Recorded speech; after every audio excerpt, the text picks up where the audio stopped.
Hello everyone and welcome back to my Bold and Beautiful 29 YouTube channel. I hope you guys are having a wonderful day. Before we start, please hit the subscribe button and give this video a thumbs up. Will to get drunk and wild at his party. Luna puts on a disguise. Also, Carter has a heated discussion with Ridge. Carter hasn't been seen much recently. The man eventually reappears in Monday's occasion. Still, he wouldn't be with Hope. The Susurrus seems to be having another tense commerce with Ridge. In an exercise clip, Carter seems to be desperately trying to move Ridge of commodity. It has to do with marrying Hope. So, I wonder if Ridge is still against that union. While Carter is having a converse with Ridge, Hope reconnects with Liam. When Liam was first diagnosed, Hope spent time with him because he didn't have important time left. Carter was completely okay with that and supported her, too. Liam now realizes he was no way dying. Hope isn't rushing to Carter to tell him the good news. Rather, Hope seems to be spending indeed further time with Liam. We wonder if Carter will end up with another broken heart. Is Hope just going to end up back with Liam? Daphne might have been wrong about the Pounce grasp, but she could have been right each along about Hope's heart. Cleric was asked to host a party for Will. The man agreed, but an exercise clip shows it'll be a wild event.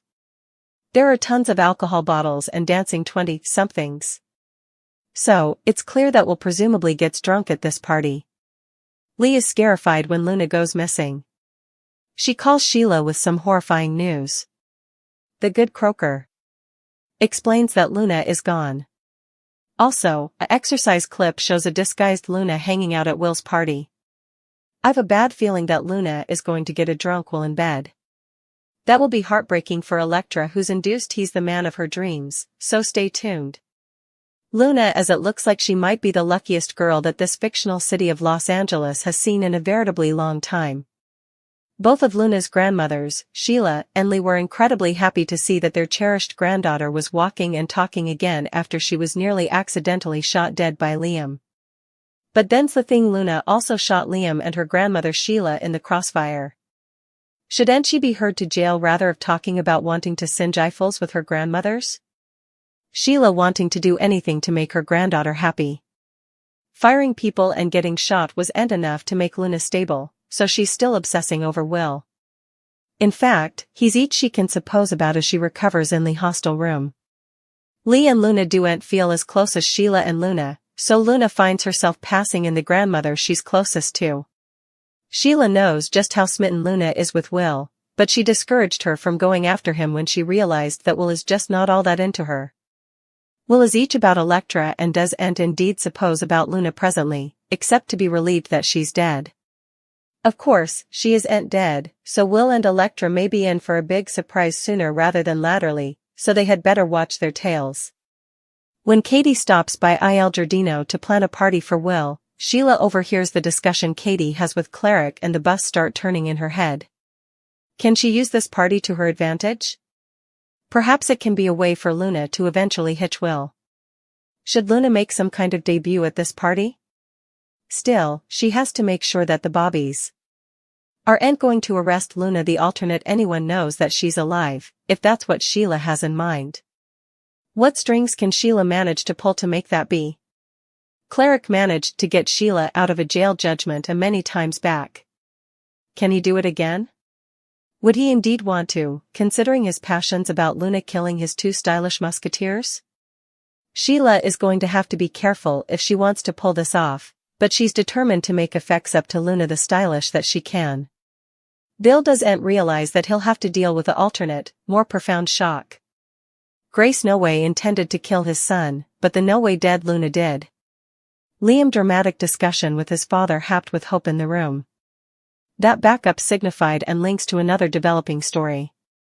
But what signified to Bill was that his son was designedly hurt by a woman who took and pledged not to harm her case and did exactly that. This is why Grace is first on his mega-hit list.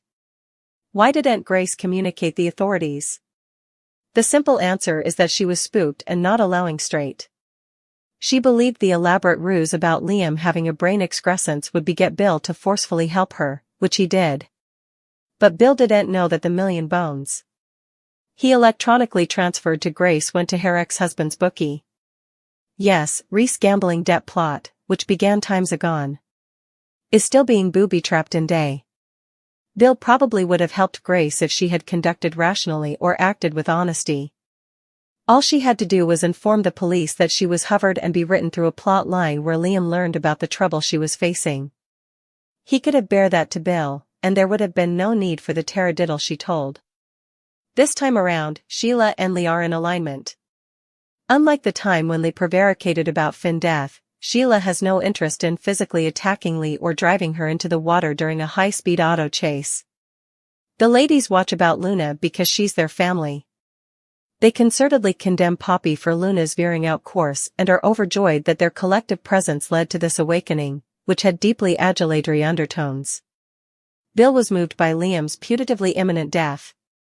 It affected his heart, pushing the Bill particular resistance. But Liam and Hope knew Bill would erupt. Formerly he learned about Grace's corruption. They are apprehensive that Luna lives, which makes their reveal to Bill about Grace a precursor. Lee will be backed by Sheila in guarding a gigantic secret. They know Luna will be locked if her actuality becomes public knowledge, and that numerous on her adversaries' list do take the law into their own hands. Grace gave Liam drug that produced brain excrescence symptoms. But Luna shot Liam to kill him. Bill will have zero compassion for her or those who shielded her uninterrupted actuality when he inescapably becomes apprehensive that she's alive. Grace is going to have to face the music. Her swindles could cost the croaker her life. Is there another murder riddle brewing? If Dr. Buckingham does turn up dead, will Bill be criticized? Grace confessed to her dirty deeds, and she agreed to turn herself in for scamming Bill and risking Liam's life with gratuitous specifics and procedures. Liam encouraged his father to let it go and let the law handle the shady croaker. It's not like she'll ever be suitable to exercise drug again, and fiddle anyone differently. Liam just wants to move on and start fastening on the future. After all, a week ago he allowed. He didn't have a future. But, can Dollar Bill really just let it go? Bill has taken way too numerous successes to his pride recently, and commodity has got to give. Bone Bill wanted to play idol and save his son, and Dr. Buckingham's fiddle took that chance down from him too and left him a million bones shot. We know that there were some bad guys after the croaker. And that's why she scammed the Spencer family to pay off gambling debts. Still, the captain should be at the top of the suspect list if the croaker turns up missing or indeed dead. But, so will Bill. Bill be so furious and lowered by falling for the cancer fiddle that he does commodity to Dr. Buckingham he can't take back.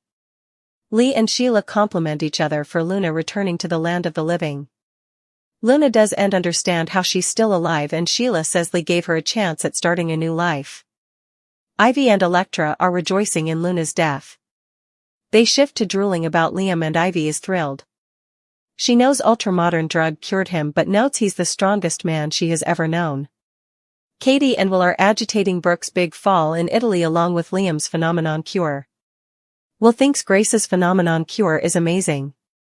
Katie is relatively so on board but notes Bill would move mountains for one of his boys.